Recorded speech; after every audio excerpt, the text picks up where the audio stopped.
Hello, leaders in the audience. I have a question for you. Are you more likely to tell a meaning story or a money story to your team? On today's program, we're going to be talking about that with Lisa Earle McLeod, who is the author of the book Leading with Noble Purpose. And she's going to tell us why your answer to that question can make all the difference. Hi, I'm Karin Reed. I'm a four-time author, Emmy Award-winning broadcast journalist, and communication expert on helping people to own the room, whether it be a physical one or a virtual one. Welcome to Speaker Dynamics. Lisa McLeod, I am so excited that you are here today and we can have this really interesting discussion about this idea of communicating with noble purpose. Thank you for being on here.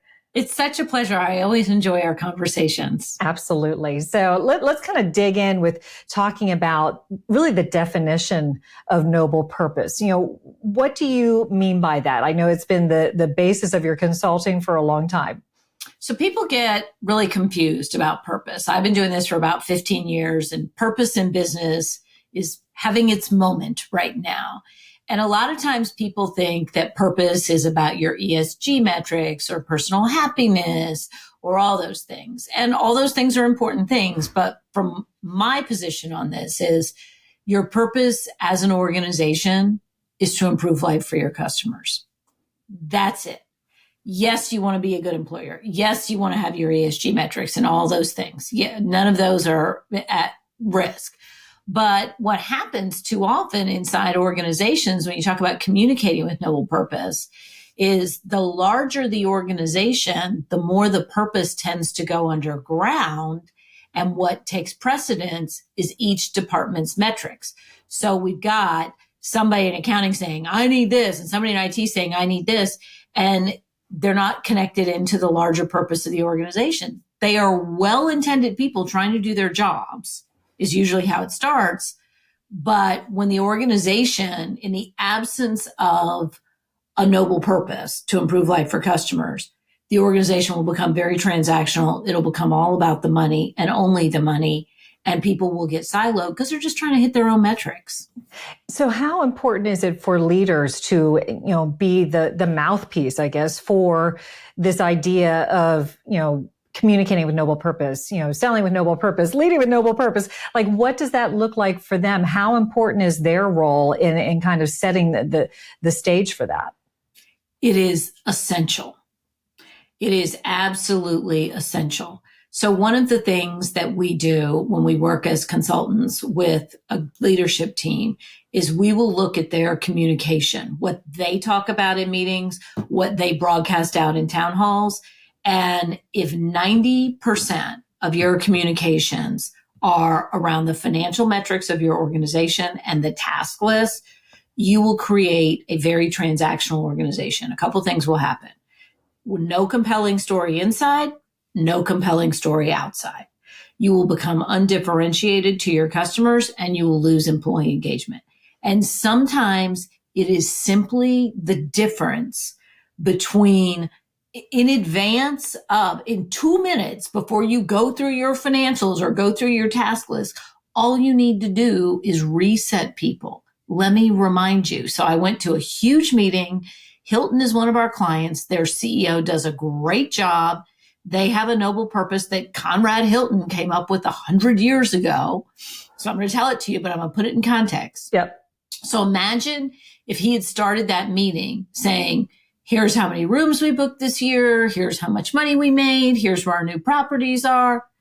Fine, your normal meeting. But instead, he stands on that stage in front of a global audience and he says, I want to remind everyone, our purpose is to fill the earth with the light and warmth of hospitality. And every guest that comes into our hotel, every company that books rooms with us, we are filling them with the light and warmth of hospitality. So now as I go through these numbers and we look at what we're doing here, it is all in the service of that larger goal. I love that. That's it. He And just did it right then and there. absolutely. And I think what you're alluding to is what you talk about in your book, Leading with Noble Purpose, where you say, tell a meaning story over a money story. Right. But my question is, in this current climate, how difficult is that to do? Or is it more difficult because there is this uncertainty and there seems to be such a focus on metrics now, people trying to figure out how to be more efficient, given just the uncertainty of the world, at large. How hard is it today versus even a couple of years ago? With your team, it's easier because they're desperate for it. If I stand up in front of my team, whether I'm running a, Hilton with the global people all over the world, or I got 5 people, I'm a little team that does whatever. If I stand up in front of them and I say, our purpose is to hit our numbers, I have basically told them, you are a cog in a money machine and nothing more. And I want to be super clear. Hilton's hitting their numbers. Other people are hitting their numbers. You don't want to create a false dichotomy here. The numbers are a lagging indicator. So when we talk about the difference between a money story and a meaning story is, I just did a session with another CEO where it's a great company called Podometrics. Look them up. And they treat the founder, is a doctor, and noticed that there were lots of amputations of diabetics, foot amputations. He's an anesthesiologist. Right. And so he came up with this treatment protocol to spot pre-diabetic patients when they're having problems in their feet early. Okay. So he stands up there and says, he's got all kinds of metrics he's got to hit. He's got a board. He's got all this stuff, but he stands up there and says, for every person we get on this mat, their treatment protocol, that is a person who still has both their feet, who can walk their daughter down the aisle at their wedding. And so when I say it's easier, just because the market or your boss is putting pressure on you for numbers, you can add a money story or the meaning story to the money. All you have to do is go, how is what we're doing make a difference to someone besides us? Right. And tell an example of even one person. And what that does, the brain science on that, the frontal lobes are ignited, empathy and compassion is ignited, passion is ignited. You are more excited. You're going to put forward more effort and your team will be more innovative. They'll be more emotionally engaged. And all you have to do is tell a story about what you're actually already doing. Yeah. I mean, this actually reflects something that I would often do when I worked in TV news. Like if I would be assigned a story about the challenge with the rising homeless population, I'm not going to do it based upon the numbers. I'm going to find that one parent who is living in her car with her kids, and I'm going to focus the story in on her and the challenges that she has. And that's going to be a much more impactful version of the same story than if I had said, there's, X number of people who are homeless today across the United States. So I love the idea of making it concrete and bringing it to life, breathing life into, the reason why you do what you're doing every day. Well, you're already there. And, I gave the example of Hilton. I gave the example of this medical company. Okay, we have a concrete company that does this. So if you're thinking, oh, what do we do? It's easy if you're saving people's lives. Hospitality, you're saving, diabetics from losing their feet. Right. We have a concrete company. And if you think concrete is not essential, you try living your life without it. Concrete literally holds up half the world.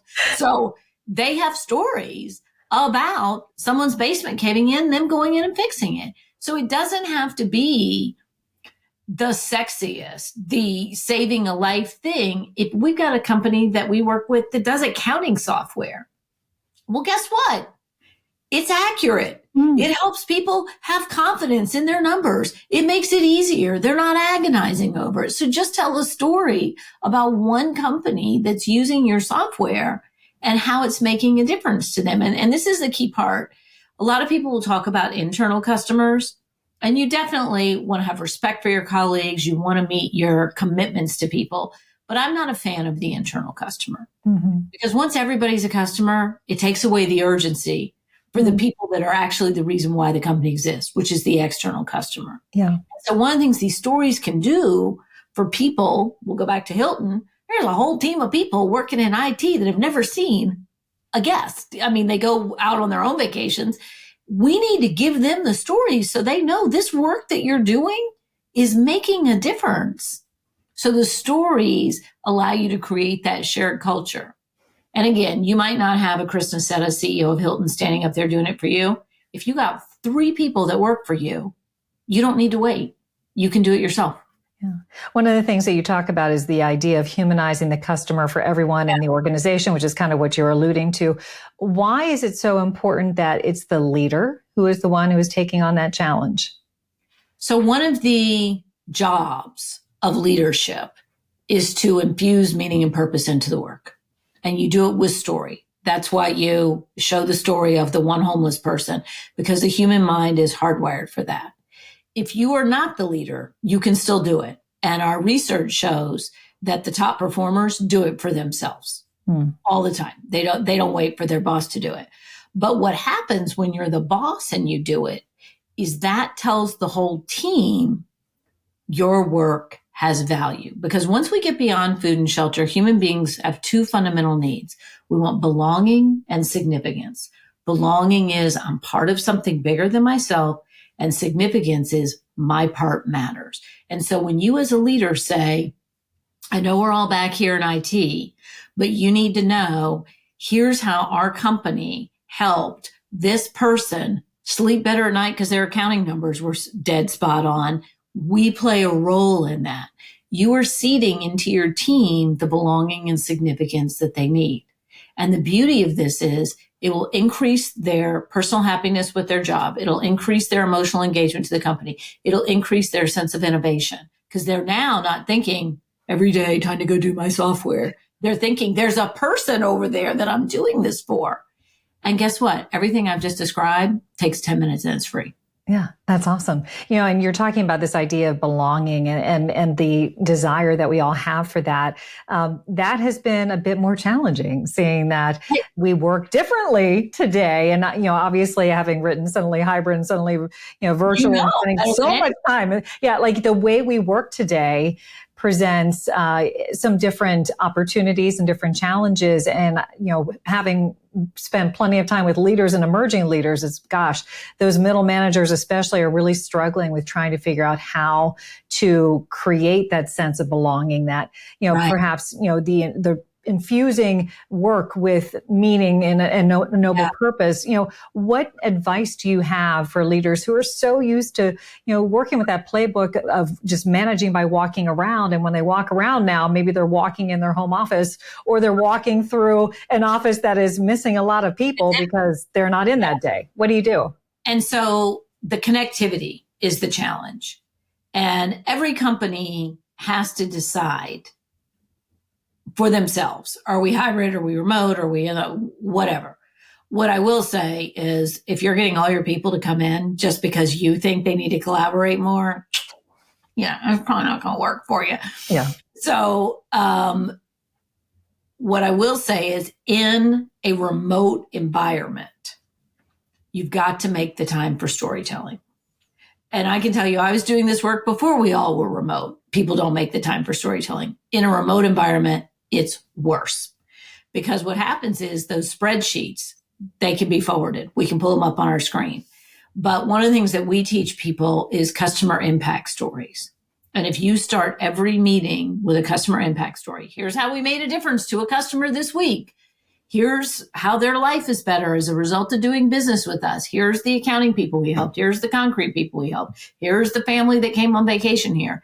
If you start your meetings with that, you are creating a shared story. If you think about it, all the great companies that we think of, they have a story. They usually have a founder story. Every religion of the world, the great religions, book of stories. Every country has its origin story. Whether it's true or not, another issue. But we all have our story. And you go to the family reunion, the elders tell the same stories. If I were to go to someone's family reunion and I listen to the stories, I can pretty well guess what the ethos of that family is. Is it we triumph? Is it we're the victims of the man? Whatever the stories are will tell you. And so what you're doing on your team is if you start each meeting with a story about how our regular work on a regular day made a difference. Like we've all got the stories of somebody that went the extra mile and got on a plane and delivered the customer their presentation. Just go to your regular thing that you sell at a regular price on a regular day to a regular customer and just describe how it helped them. Yeah. Like if you just start there, now you'll have some people on your Zoom that are multitasking, that are doing online ordering their groceries. They won't all be there. So there's nothing you can do about that. But you will have a better likelihood of winning hearts and minds if you start your meetings with stories. I love that idea because having spent so much time in meeting science, we know the value of that non-business, even small talk that begins before the meeting even happens, because research indicates it leads to better business outcomes as a result. Happened organically when we were actually all together, because, you have that chit chat as you're coming in. Hey, how was the game last night? Blah, blah, blah. But this can really sterilize the connection. That's what's happening. You don't inject humanity into it in a purposeful way. And I love the idea of using story that is, it's certainly business related, but it's presented in a different way. In a human way. Yeah. And that, when you talk about before we got together and did the chit chat, how was the game? Yeah, on the best teams, we did that. But let's be honest, it over-indexed on pleasure for the extroverts. And it over-indexed on belonging for the people who all look like the boss. Yeah. So true. I would go into those meetings a million years ago. Hey, ever watch the game? No, I didn't. No, I don't. I don't even know who played basketball this week. So they depend on you fitting in. But when you start telling stories about how we made a difference as a company, then we're all part of the same team. I love that so much. Yeah. And that's a great insight there. One of the things you also talk about in Leading with Noble Purpose is the importance of leaders telling their backstory. Yeah. Tell me a little bit about what that is and why that's important. So one of the things, I'm going to quote one of the people in the book, who's Cheryl Batchelder, who was the founder of Popeye's Chicken, who took it over. They were a mess. They were being sued by their franchisees. They were, just losing money. It was a big mess. And she took it over, turned it around over the course of several years, and became America's most profitable restaurant CEO. So huge success story. And one of the things that she said to me was, she said, people always want to know the leader's motivation. So just tell them in the beginning so they don't have to guess. And your backstory is why you're here.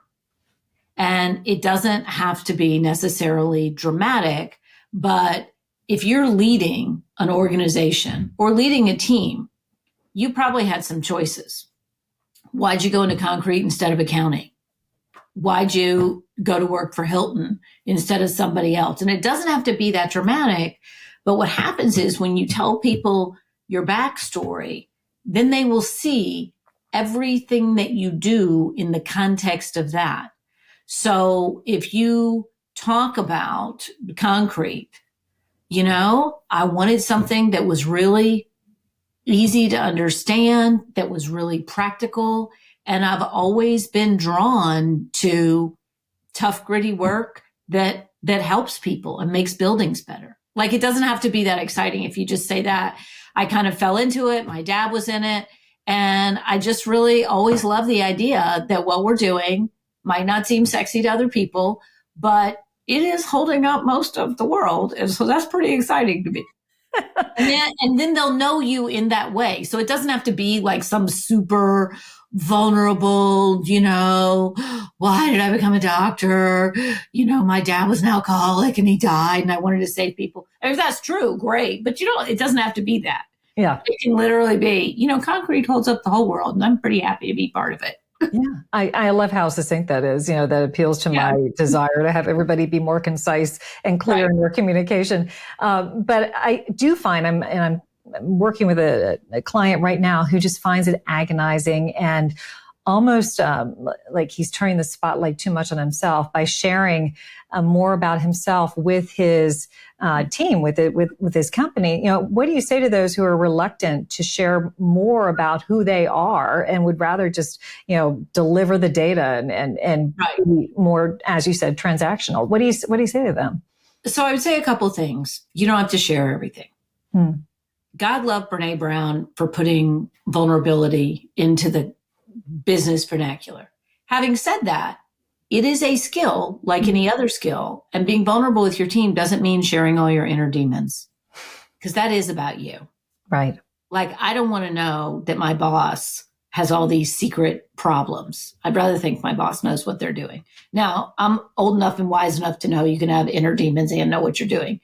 But a lot of times when leaders are asked to share more about themselves, they think it means the deeply personal things. Mm-hmm. Yeah. And it doesn't have to be that.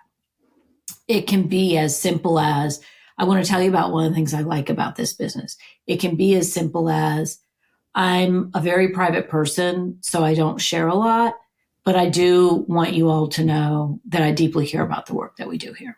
Yeah. And do you think that that's more important today when it seems like there is kind of this expectation outside of the business that we know more about the why of the company as well as the why of the leader? You know, almost, one CEO I was working with who was saying, I really hate the idea of a CEO having to be the star. I'm like, yeah, it's not and really you're not the star. Right. You're just, in fact, if you do that, so here's the thing you need to know as a leader.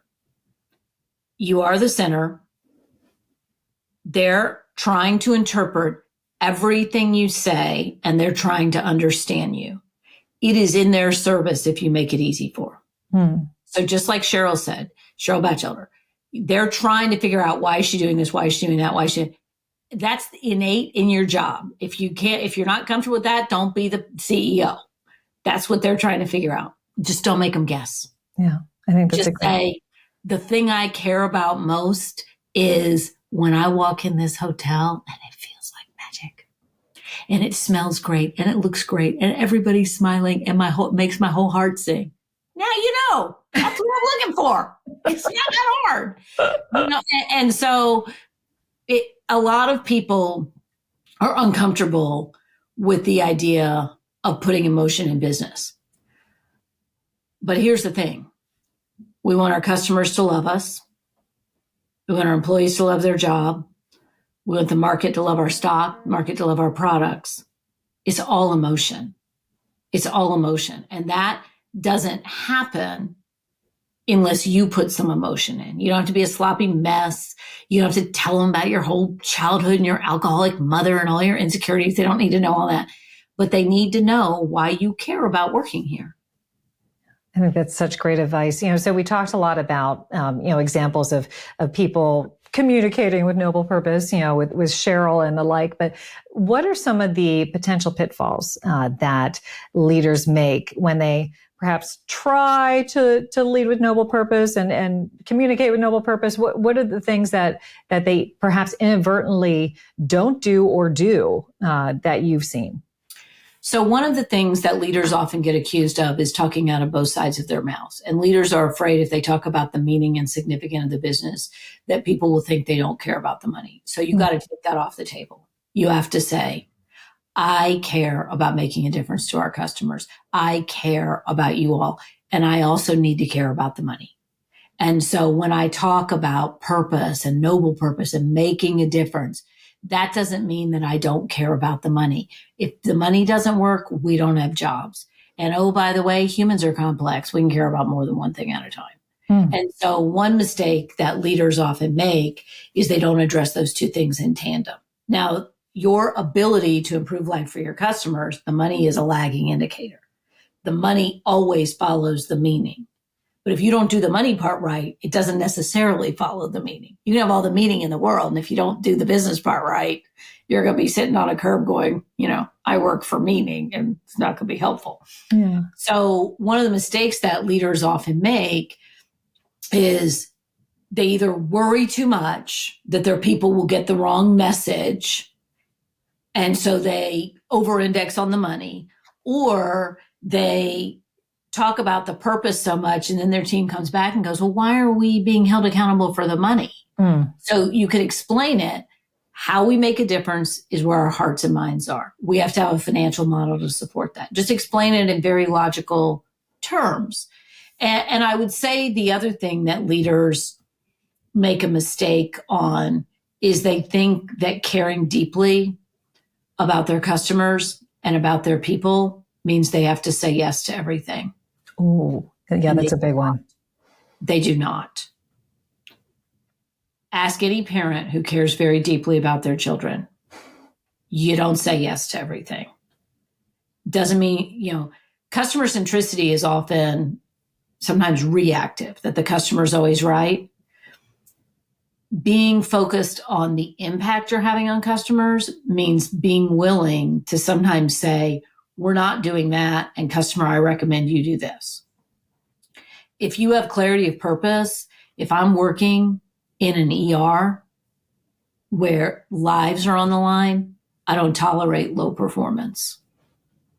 You shouldn't in your business. So noble purpose doesn't mean tolerating low performance. It means setting the bar very high because the work we do here actually matters.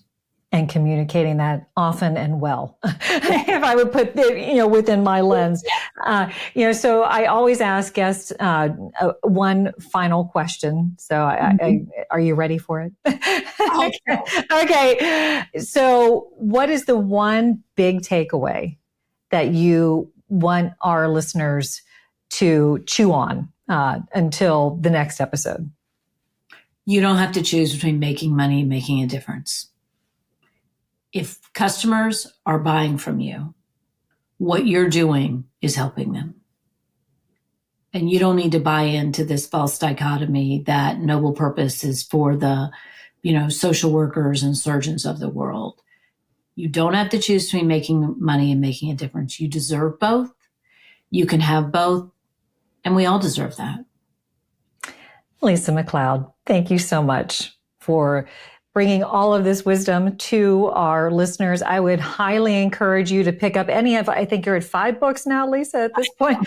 It's the best-selling, Selling with Noble Purpose that, perhaps is what, put you into the stratosphere. I happen to love the one that you wrote, Leading with Noble Purpose. That's the one that I have all sorts of dog ears and highlighter marks in. But you are just such a gift to me and to all of us who are striving to, live meaningful lives, both professionally and personally. So thank you so much for being here. Well, thank you. What a nice thing to say. I hope you enjoyed our conversation as much as I did. Lisa is top notch. And if you are wondering how to re-energize your organization, how you can be that inspiring leader and put meaning into people's work, I encourage you to reach out to Lisa, check out her books, Leading with Noble Purpose, Selling with Noble Purpose, or any of the other ones that she has out.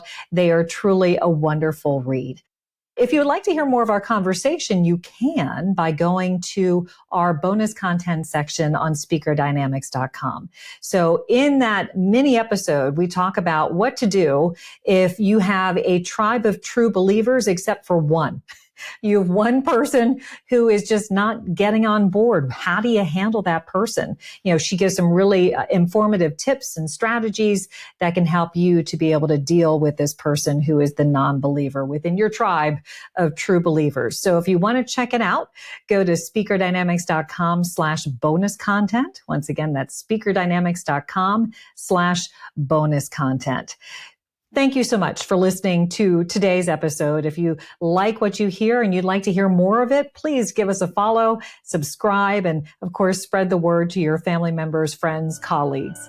Until next time, everybody.